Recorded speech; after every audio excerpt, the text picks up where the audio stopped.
Ladies and gentlemen, welcome to the National Timely Action Hour podcast. This is the show where we talk about everything from Assassin's Creed to Spider-Man and everything in between. My name is Aidan, and I hope that you're doing well today. Today is Season 3, Episode 8, Pop Culture References in Fallout 1. So, Fallout 1 is a video game that was released by Interplay in the year 1997, and it is being adapted into a TV series by Amazon Prime Video, so I thought it should be touched on the podcast because Fallout is one of my favorite video games, and the series as a whole is one of my favorite game series, so I just thought now would be a good time to talk about it. So this is the pop culture references that are made in the very first game, and I've got it all in alphabetical order. So first and foremost, we have All Quiet on the Western Front. Now, in dialogue, a Brotherhood of Steel knight will ask the Vault Dweller, aka the player character, if all is quiet on the Western Front. Clearly an homage to the name of the famous book. Then we have a reference to the 1989 Batman film directed by Tim Burton. And when you're in the hub, which is one of the cities in the game, a thug will ask a Brotherhood initiate while he attacks him, "Have you ever danced with the devil by the pale moonlight?" And this is a question that the Joker asks his victims in that movie. Then we have references to Christianity, and those references are the image of Jesus Christ being the icon of the Life Giver perk. Then we have a reference to Conan the Barbarian with the character Barney Black, who lives in Vault 13, and his whole aesthetic and personality is based around Conan. And there's a blink and you miss it reference to Doctor Who. When you're traveling through the desert, there's a random encounter with the Doctor's TARDIS, and it will appear, then quickly disappear. Then we have a reference to the book Dune, where we have the Mentats, which is a reference to that, and dialogue with Rutger and the Hub reveal references to the Fremen. And then we have references to the developers of the game. Names of people and places are named after the people who worked on the game. An example being Fargo Traders is a reference to the game's director, Brian Fargo. And then we have the George Burns and Gracie Allen show. And during a critical hit message, you can get the words, "The attack crushes the temple. Good night, Gracie." And at the end of every episode of the George Burns and Gracie Allen show, he would say "Good night, Gracie." And so she'd say good night, and that's a long-running bit that people reference. Then there's a reference to the Incredible Hulk. The icons for the perks Mutate and bonus HTH damage are pictures of the Marvel Comics character. Then we have references to the band The Ink Spots. Their song "I Don't Want to Set the World on Fire" plays in the beginning of the game, and the character Dane sings lyrics of the song. There's also a reference to the internet, being that Vault 13 uses the interweb. And then we have a reference to the gangster Lucky Luciano, the character Frank Charles Luciano, named after Charles Lucky Luciano. And then we have a lot of references to Mad Max. Mad Max, the Australian movie, is one of the main influences of the game. And, such as, references to that are being the leather jacket that you wear combined with your companion dog meat. And there's also references to A Boy and His Dog by Harlan Ellison, the book that inspired Mad Max, in the game as well. So that's a bonus for you there. Then there's a reference to Monty Python's Flying Circus, the British comedy show, which ran from the 60s to 80s.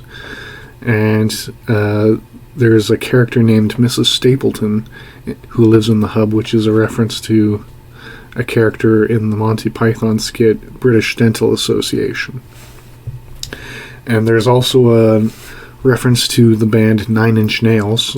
The character Ismark sings lyrics from their song Head Like a Hole.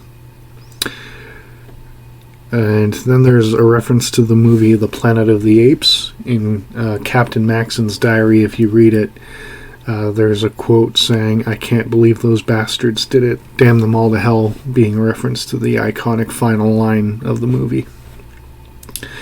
And the band Pink Floyd is referenced, specifically lyrics from their song Mother, sung by Dane. There's a reference to the Quentin Tarantino movie Pulp Fiction. When you examine one of the corpses outside Vault 13, it says, "You see Ed. Ed is dead," referring to the line where Butch says, "Zed is dead," in the movie. And there's a character named Loxley, who is the leader of the Circle of Thieves, which is a reference to Robin Hood, obviously being Robin of Loxley and his band of merry men, the Prince of Thieves. And there is a reference to The Simpsons because the main brand of television that you see in the Fallout universe is called Radiation King, and that's the same type of TV that The Simpsons have. And in the hub, there's a reference to South Park, where if Deputy Kenny dies in the battle, the Vault Dweller will explain, "They killed Kenny, those bastards," which is a reference to the joke of the character Kenny in South Park dying and then coming back to life. And then there's a reference to the movie Soylent Green. In dialogue with Iguana Bob Fraser, the Vault Dweller can say, "Prime Choice Select is made of people. It's made of people," paraphrasing Charlton Heston's famous quote from the movie. That's a second movie starring Charlton Heston on this list. And the character Arnold Black, who lives in Vault 13, is a reference to the 1984 classic The Terminator, with his whole get-up and appearance and shtick. And the band Tool is referenced with their band member Maynard Keenan being photographed on posters throughout the world in front of cover art of their 1993 album Undertow. And the 1988 movie They Live is referenced when, during the siege of Mariposa Military Base, some Brotherhood paladins will say, "I'm here to kick ass and chew bubblegum. I'm all out of bubblegum." And the monitors in the cathedral will display the words unity, pray, and follow, which is similar to the use of the word nada in the movie. And the video game Vampire the Masquerade is referenced because the characters Camarillo and Gehenna, are references to characters in that game. And the movie War Games is referenced when Slappy, a person who lives in the hub, says, "Let's go play Global Thermonuclear War," which is reference to that movie. And the classic book The Wonderful Wizard of Oz is referenced when you're in the Los Angeles vault. The character Lucy will quote the book while she paces in her jail cell. And finally, we have the video game Wasteland, the classic survival game from the 1980s, which again was a heavy inspiration for Fallout. And the character Dugan might be named after the Wasteland developer Bill Dugan. And the toaster repair is mentioned by Dane, which is a skill in the game Wasteland. And the Desert Rangers faction is also a reference to the game. And Gizmo is a reference to Fat Freddy. And the Alien Blaster weapon in the game is a reference to the Martian blaster in Wasteland. And those are all of the pop culture references that I could find in Fallout 1. And let me know if I missed any, and please subscribe if you're new.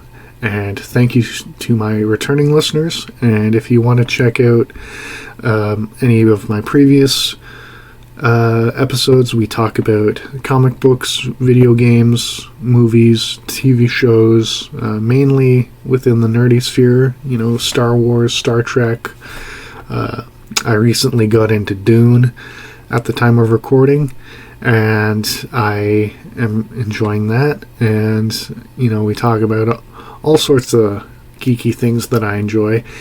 So please let me know what I should do for a future episode, and please subscribe to my Patreon, and please check out my merch store.